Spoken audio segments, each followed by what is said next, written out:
Welcome to Carrying Wayward, a supernatural podcast for fans who aren't ready to let go and newcomers to the series who are ready to jump in. I'm Drew Schulman. And I'm Marie Vigourou.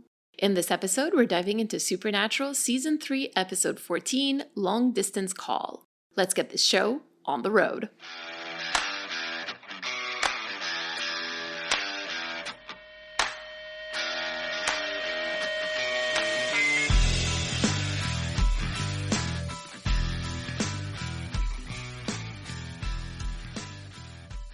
Do you have any feelings about this episode to share with us? I hate this episode with the strength and power of 1,000 suns. That is such vivid imagery. It makes me so happy to hear you say how much you hate this episode. Not that I'm happy you hate an episode, which I love the vitriol with which you do so. I'm mixed on it. I generally, in the world of take it or leave it, I could definitely say this is a leave it episode, but I didn't hate it per se. It was bad, but I didn't hate it, and I'll be very curious to understand why that is from you. Shall I really briefly recap it? Yes, please. Let's go ahead and do that. Count me down. 3, 2, 1, go. The boys are looking for some more information regarding getting Dean out of his deal. They then decide to take a small break because Dean's tired of not getting answers. So they go after the flimsiest thread of a case possible, but a guy who committed suicide in Ohio, and apparently has to do with a phone call he's been receiving, and tons of people are getting calls from dead people. There's a whole plot where they think they figure out what it is, and it's completely not that.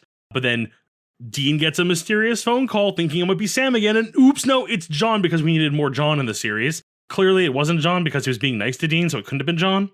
In the end, it wasn't John. Sam figures out it's some sort of demon thing that can imitate people. So the whole first half of the episode was kind of like a waste of time, really, when you think about it. Sam encounters it, sees a guy get killed, fights it, wins. Dean doesn't get killed or kill a random human. They reconvene and kind of have a conversation that is a little bit healthy at the end. Time. And you wonder why I hate this episode. It's one of those that really gets on my nerves because I feel like it's one of those wasted episodes where you have like the option of telling a good story and you end up with this, and it's upsetting. Oh, it's very, very much a missed opportunity. I feel like this was like watching a kid play t-ball and just keep missing the ball. Like, it's right there. There's no reason you're missing this other than you're really bad at this. Let's move briefly into the long game so that we can just hit a couple of nails on the head. Let's go. So this is another episode that goes by where Sam doesn't actually tell Dean about him having demon blood in him.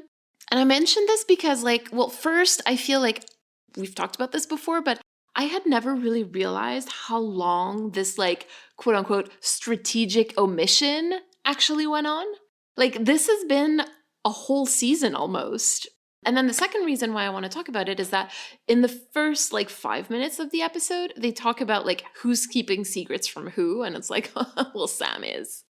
I'd forgotten about it for so long, this whole demon blood thing. It never really went away, but it was never top of mind until Ruby's comment about Sam knowing things that he hasn't told Dean yet.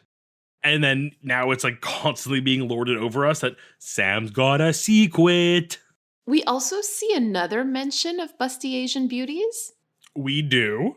It's part of the world building, I guess. Some super fetishizing porn sites. So great. This is also the second time this season that Sam has to watch an innocent person get murdered in front of him. First being the poor dead gay intern in Ghostfacers. Why would you remind me of this? Because we love the poor dead gay intern. Well, that seems to sum up everything this episode had to really share with us. And I mean, really, when we're looking for busty Asian beauties, I feel like we're really reaching. There you go. Shall we go to story time? I think we must. All right, so this week we meet the boys in basically what looks like a university campus from what we're kind of gathering, that the professor didn't know anything. And this is kind of while they're trying to find more information about Dean's deal and how to break it. And they're coming up empty. But Dean kind of redirects them to a different case, like you said in the recap, after Bobby tells him about it. Which seems weird because I feel like Bobby would not be giving them hey, here's a thing you can go do to distract yourself. He clearly knows what they're doing and how important it is and how This is not the time to be going like, here's a side project to kill some time. You're kind of on a time budget here. Exactly.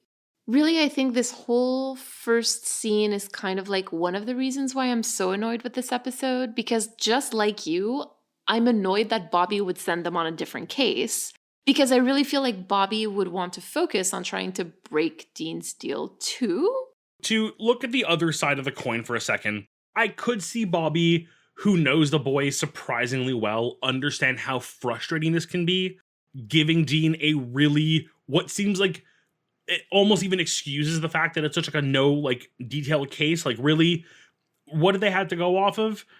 Some weird static and a guy who took his own life. Like, it kind of feels very flimsy for a supernatural case. But this could have been Bobby being like, just go do something and leave me alone for 20 minutes so I can work. This almost feels like a parent giving a child like a menial task to get out of their hair for a bit. So I side with you more. I'm just playing devil's advocate, which I know is a terrible expression and I hate doing it, but I think in this case it does kind of work. I agree and understand, and at the same time I'm still kind of like, I love this narrative explanation. I just don't know that that's what's really happening, like intent versus interpretation kind of thing. So that's why I'm annoyed. But I fully take this narrative explanation and I accept it. Just for visual here, for anybody who is listening, I currently have my hoodie over my head and like tied up in a knot at the bottom of my chin. So I'm looking quite goofy on the FaceTime. So if you hear Drew just kind of like laughing a little bit on his own, that's just because he's seeing my face and I look like a giant baby. This is a little giant baby. There you go. The second reason why this scene annoys me is because I'm really, really tired of Dean's facade in that moment. Scenes like this are what made me dislike Dean when I first watched the show. And I know that that's a really unpopular thing to talk about and kind of almost a taboo thing to talk about, but that's really how I felt. Like, I was so done with him in that moment. I was like, can't you just for once pretend to care? And I just like, I wanted to reach in and just like shake him a little bit. I need to break away from story for a moment because I feel like this is such a writer issue. Because so many times we've had episodes end where, like the last few, where he ends with opening up to Sam about how he feels and getting things off his chest and they connect. And then the episode begins, they're like, well, shit, we need them to go on a case. How do we do that? I don't know. Dean does a Dean.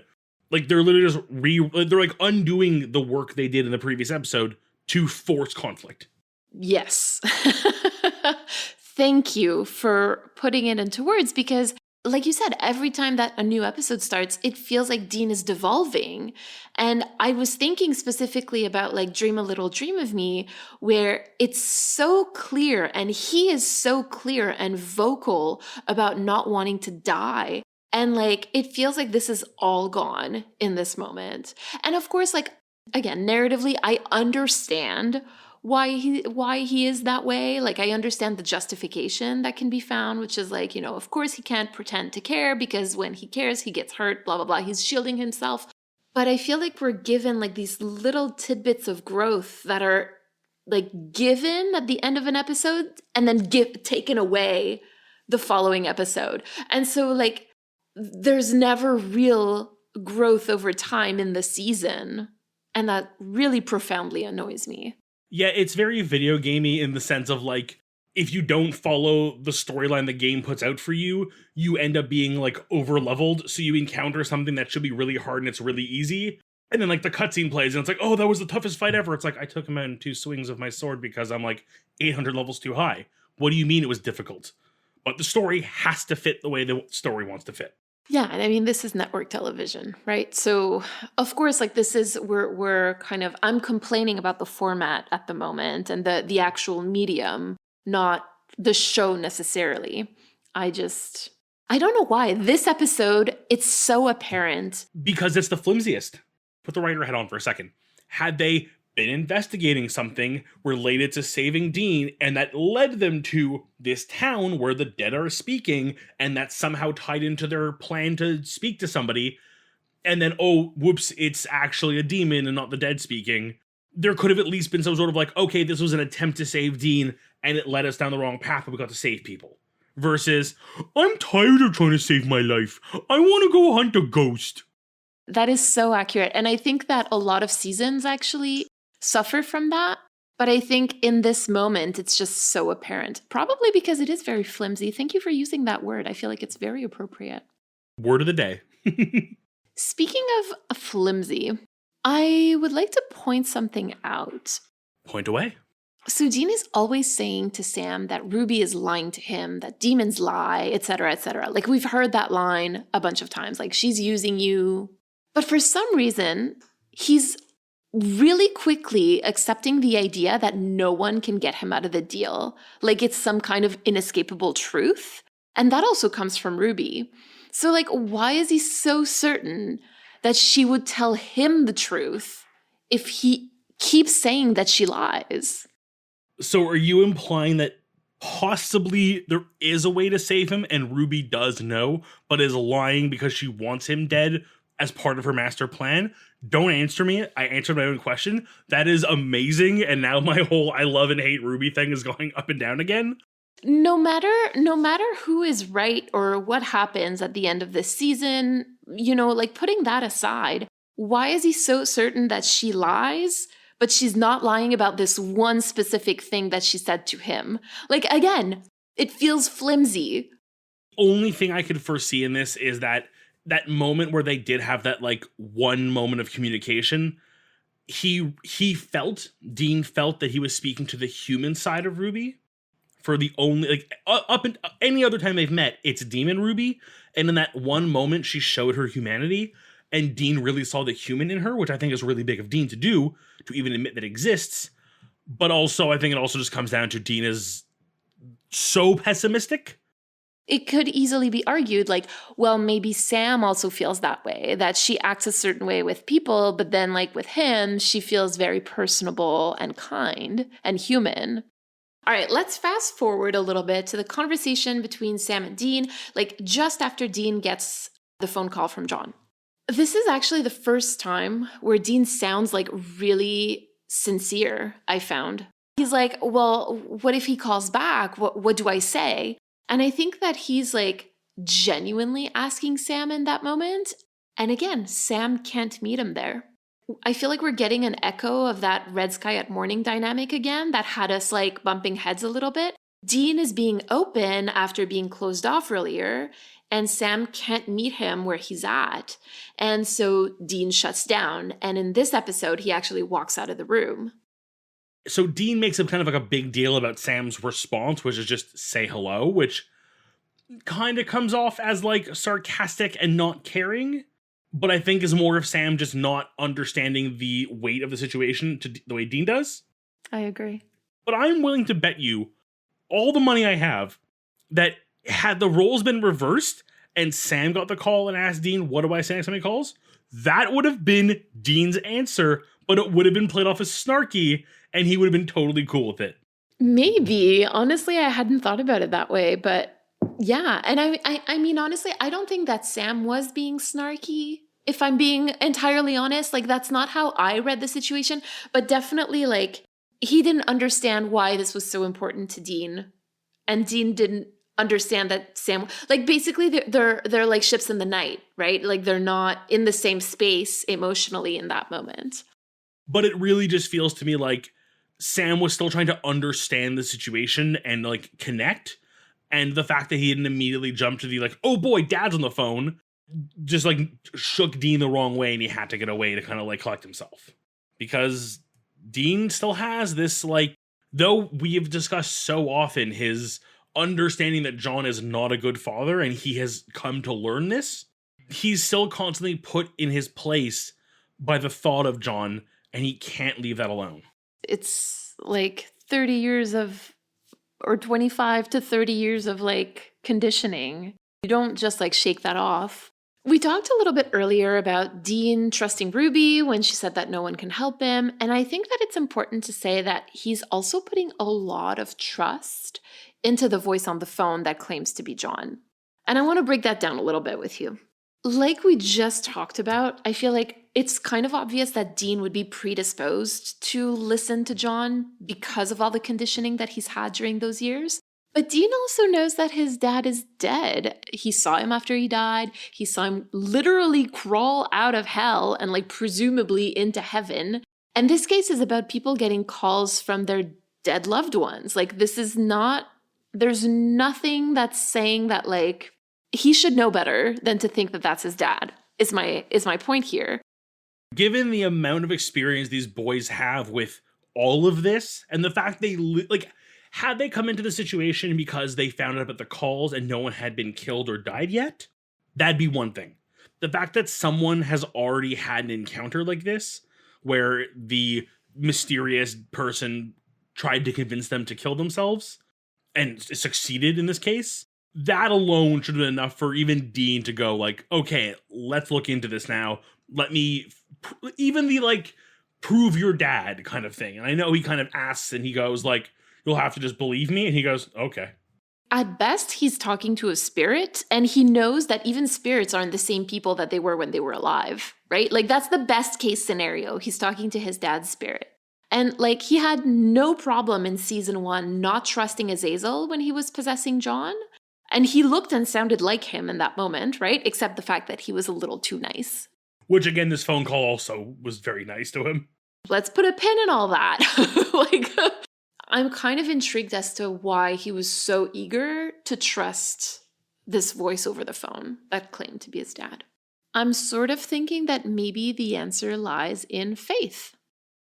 Yeah, there's this level of Dean that just, no matter how far he gets himself away, it's almost like an addict. Like, you know, you can go so many years without drinking or smoking or whatever it is you're fighting, and then it just like one bad case and you can slip right back to where you started. Like, I know that isn't the case for everybody. I'm generalizing. I'm not making assumptions here, but it feels very much like he makes, 2 steps forward and then immediately slides back down the hill. I would be really careful with equating faith to addiction, but I understand what you're trying to say. Like, I understand the visual that you're trying to put there.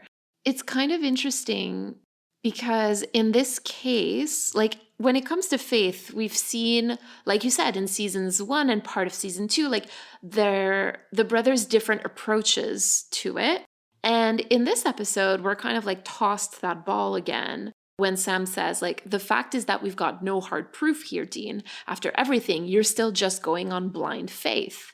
And then Dean replies, yeah, well, maybe, maybe that's all I got, okay? Because the last time that Dean was about to die, what saved him was, in fact, blind faith. Remember the blind preacher in Faith in season 1? That is so good. I hate it. We've looped back around. We hate this episode so much. We love it. We love it so much. We hate it. Let's put words on subtext here. I'm actually kind of mad at the writers for bringing up my favorite episode in an episode that I dislike so much. It's like kind of upsetting, actually. I took a bit of a deep dive into a symbol that we see in this episode, and that's the star that appears in the motel room. In the room separator, there's like this 8-pronged star. I just started taking a tarot class. The star is card number 17 in the Major Arcana. And the star basically represents like limitless opportunities and the trust or faith that you can take in knowing that what's yours will find you. Literally, faith with an asterisk of careful what you put your faith into. Well, if that isn't on the nose. And I really think that the final scene brings home that message. And I mean, it often does in these episodes, right? Like, finally, the theme is kind of revealed in the last scene. In this one, it kind of, well, I feel vindicated personally because, like, it really goes into this idea that you can't just have blind faith. But of course, like, Dean being who he is and having lived what he's lived through kind of turns it into this, like, nothing and no one can save me. The only person that can save me is me. And sure, Sam replies, and me, but do you think that Dean really believes him? I mean, especially given the way he reacts to Sam, and albeit it does come across kind of snarky in the way he responds to him, the fact that he gave that entire heartfelt speech about how he could only believe in himself and blind faith, that entire time neglects the person who's been sitting next to him, doing everything in his power to save him. It's just a really kind of bitter end to this episode. Ultimately, not a great episode. Like, I feel like most of this was harping on it, and rightfully so. And this ending doesn't help. I know. And you know what? I'm sure that someone is going to say, I love this episode. And oh my God, this is wonderful. It has potential. I think it really had potential. They just took a lot of missteps. I agree. And a lot of the messaging that's in there is really interesting. Like the whole thing about faith, like the fact that finally we're getting like this idea of like faith back into the show, which is something that's so interesting to me. Anyway, like selfishly, I like that aspect, but I just feel like the whole construction of it is flimsy. Shall we head over to critical time? Yes. Who took the missteps this week and led to this episode's creation? So let's just mention that Robert Singer was the director for this one, and this season he's directed Bad Day at Black Rock as well as Malleus Maleficarum. Now, the writer was Jeremy Carver, and this season he wrote Sin City, A Very Supernatural Christmas, and Mystery Spot with Emily McLaughlin. You had said that his next episode should be better than Mystery Spot. How do you feel about that? Okay, so now I've got to continue the cycle. We now have a 3-episode cycle. We have a very episode, a very fun episode, and then like a golden episode. So the next one should be definitely upper tier, and then we can expect an amazing one again, and then we'll see if the cycle repeats again after that. But I'm watching you, Carver. You're playing yo-yo with my heart here, buddy. Is there anything lore-related that you'd like to discuss with us this week? Oh, yes. And I'd like to take a different angle today. So I'm prefacing this time. Strap on in for a little story. Imagine yourself living in a home. Nothing fancy, but it's a simpler time and a simple life. You and your dog tend to the field and cattle every day, your quiet farm by the woods. One day you wake and find your dog missing. The fields are widespread, endlessly, through the African savannas, the continent only broken up by the farms of your neighbors and the trees of the forest. He's wandered off before. It's not that abnormal. Not a concern. At least not yet. Your manual labor continues late into the day. Still no sign of your canine companion. However, you thought you heard him and caught something out of the corner of your eye. You try and adjust your vision to better see into the woods, but as the sun sets and the sky becomes a golden weight pressing down on the world, you think you make out what may be a dog, but it's hard to focus on it. As it walks between shadows and trees, though for a second, and only just a second, you think maybe it was looking back, and maybe it had smiled? A smile that was just a bit too wide. That night you are awoken as you hear someone scream. You grab the first of the farming tools you can find to defend yourself, and you exit your home. You try and listen to the voice to pinpoint its location. Again a scream. What almost sounds like your name this time. You can tell it's coming from the woods, and whoever it is sounds hurt, young, and scared. You call back as you rush forward, the line of darkness created by the trees blocking the moon and stars. You step foot across the threshold into the domain that is no longer your own land. And as it was lying in wait, something pounces and takes you down. The last thing you see is the elongated mouth containing 2 rounded bones where teeth should be, and hear it say your name as everything fades away. You were just devoured by a crocata, a creature native to Ethiopia and India, said to be part dog or part wolf, or in some cases even part lion. The creature can be defined by its giant smiling mouth, with no teeth but 2 gapless bone wedges where teeth should be. And most creepy of all, its ability to mimic other animals or even human speech. As with many creatures of myth, it may simply be less scary than we think it is, and maybe just a misunderstood creature that humans at the time had not fully come to understand. I mean, can you not picture some kind of dog-like creature? Maybe not with human speech, but maybe something that sounds like a human laughter? Could this simply have been an exaggerated story passed along about a yet undiscovered hyena? Or was it something more? I don't like it. I mean, I love it. I love the reading. Yeah, okay. So I've been watching Criminal Minds, and yet this is what's going to haunt my nightmares. Thank you for that. I'm very sorry. I hoped my ending would at least levity it a bit. The idea that much to researchers, chagrin, this creature, despite being described in so many off ways and having such creepy characteristics, it really just seems like an exaggeration of what really is a hyena. I mean, they have these large mouths. They are very doggish, wolfish, kind of have that more of like the haunches of a lion. And I mean, hyenas do have a very human-like laughter. And like any, tall tale being spread from community to community, I mean, this creature was discovered, depicted in ancient Roman texts as well, and was actually called out for being brought over from India. Oh, well, that explains something that I'm thinking about for later, actually. So, okay, interesting. And what do you have to share with us this week? I have some thoughts about Stewie.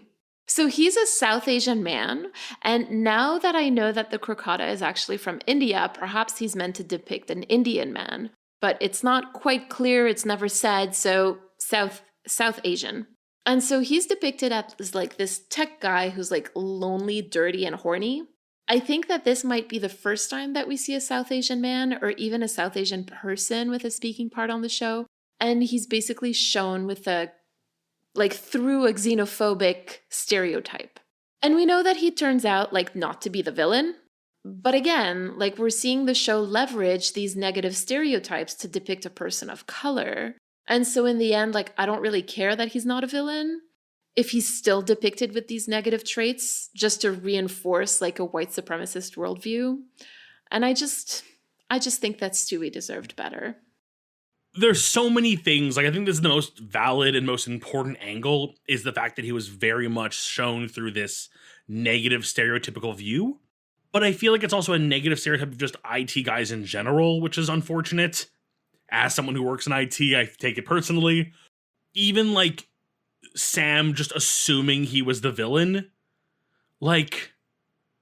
just speaks so poorly of Sam, in that one moment where Sam is usually so much smarter than this.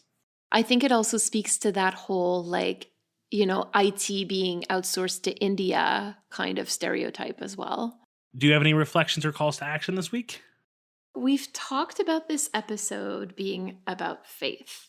There's examples of quote unquote good faith, like the faith that Dean could have in his ability to solve the problem at hand, or quote unquote bad faith, believing that some voice over the phone that sounds like your dad is about to give you some sort of magical exorcism to be able to get out of your deal. So I guess my call to action this week is to really pay attention to where I put my faith and my trust, whether that's people or institutions. And not to necessarily do anything about it, but just to notice who I trust. I feel like this has become redundant at this point to repeat, but I will repeat it once again. I am in a very similar vein to yours. I really felt that everyone was sort of just jumping to conclusions in this episode.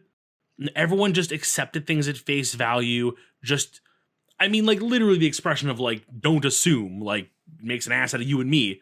In this case, mostly dead of some people and murdered of other people. It just reminds me to just be a little wary. I feel like where ours differ is mine is less where you put your faith, but just when something is presented to you, at least do the due diligence of asking the right questions. I hate the cliches, but they're cliche for a reason. If something is too good to be true, it usually is.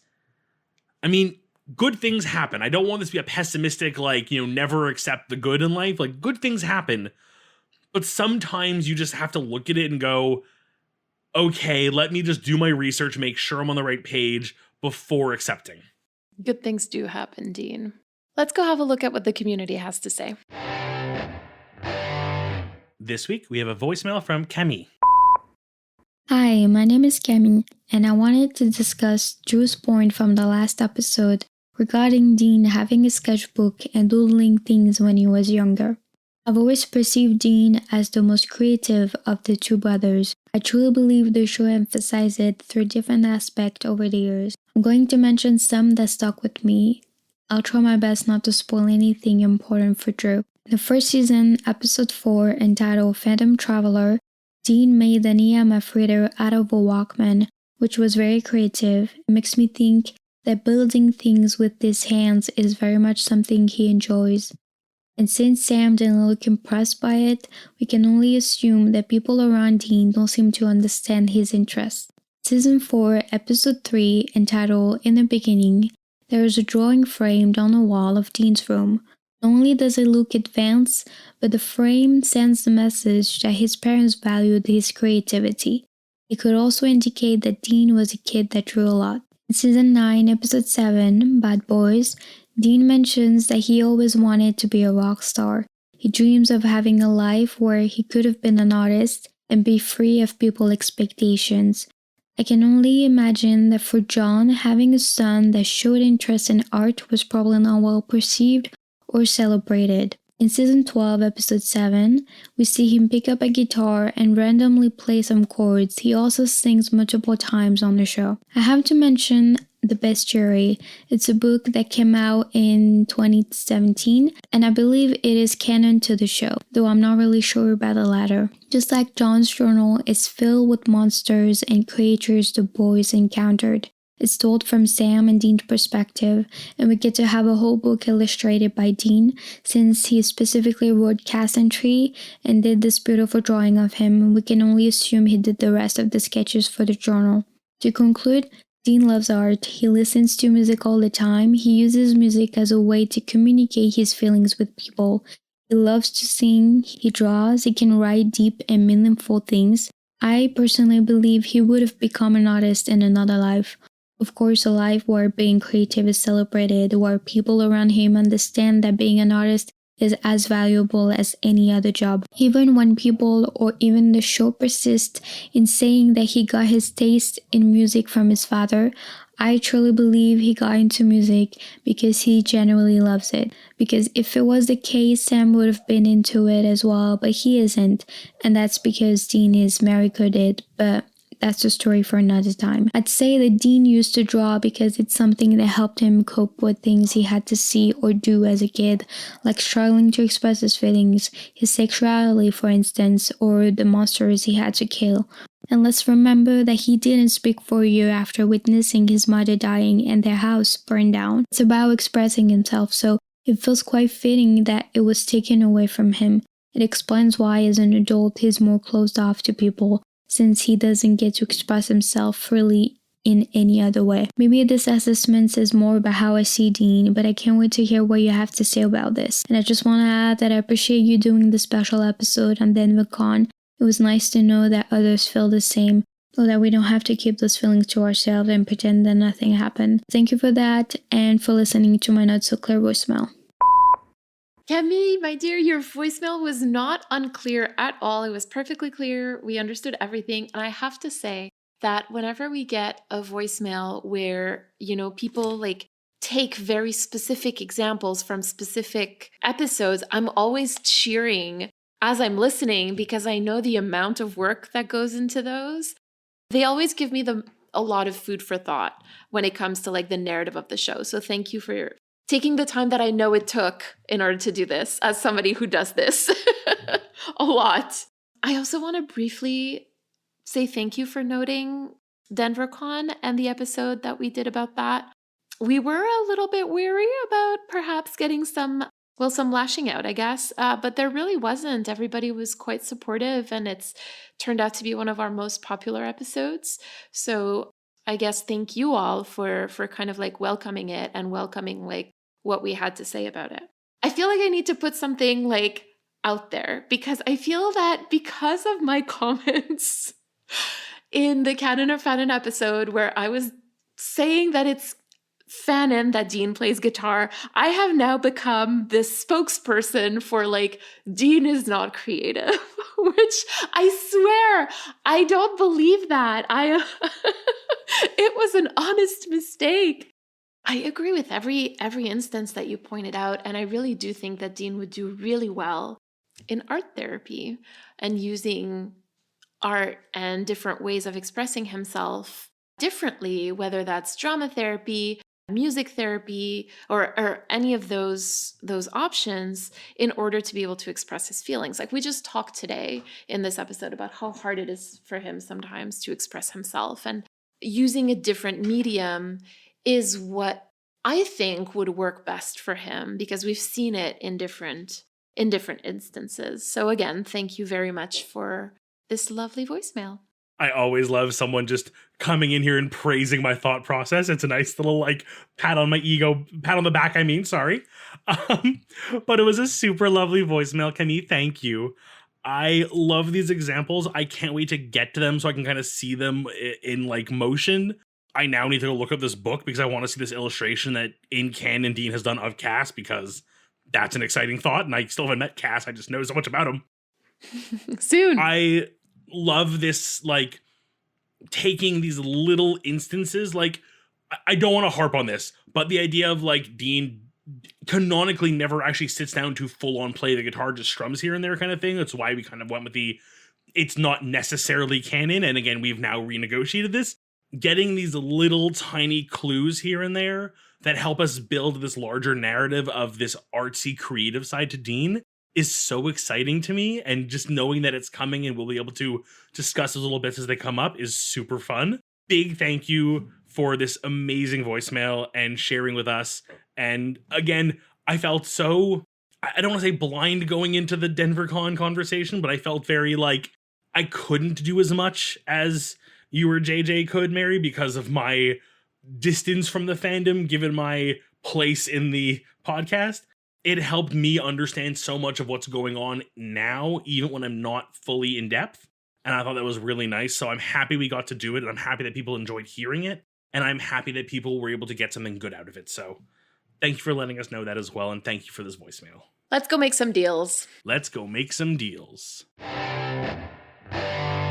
As a Crossroads deal should be, the thing I'm giving up is difficult.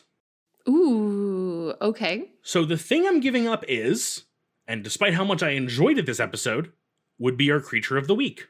I love the Crocota. I think it was a great creature. I think they did, with the information I could find online at least, I think they did a really good example. I think a lot of the more historically accurate bits were kind of missing, but like the basic theme and the idea of this cool creature and this really interesting power, loved it all. So it pains me to say that I want to get rid of it, because I think the spirit phone would have been a cooler thing.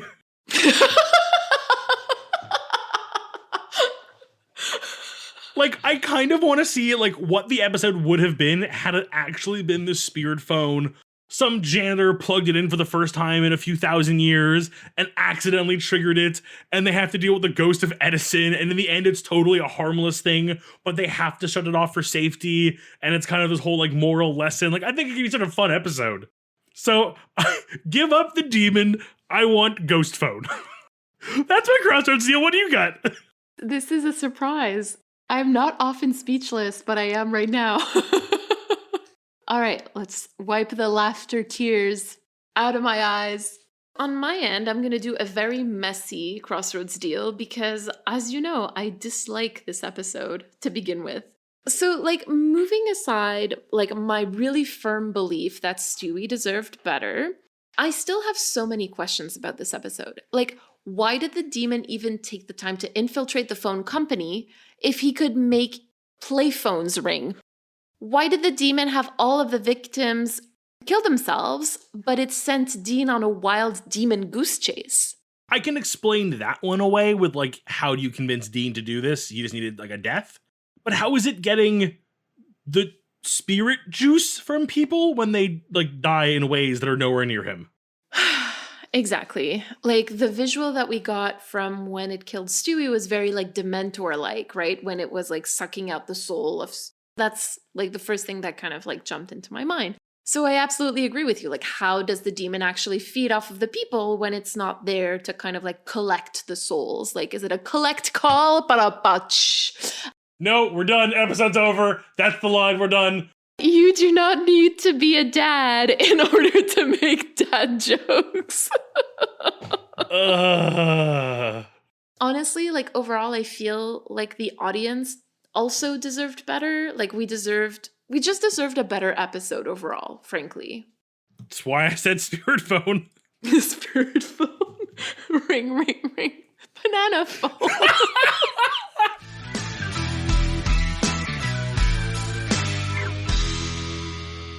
You've been listening to Carrying Wayward, a supernatural podcast produced by Rochelle Castellano, hosted by Drew Schulman and myself, Marie Vigourou. Thank you to our bunker patrons, Katira and Michelle, for their generous support. This week, we'd like to thank Camille for their message. Help us keep the conversation going. You can send us a 3-minute voice recording at carryingwayward@gmail.com. Follow us on Twitter, Instagram, TikTok, and YouTube using @carryingwayward. And leave us a rating and a review on your podcast service of choice. Don't forget to join our Patreon for perks and extra content. You can use the link in all of our social media bios or go directly to patreon.com/carryingwayward. Carry on our wayward friends. Whap whap. Oh, Oh no.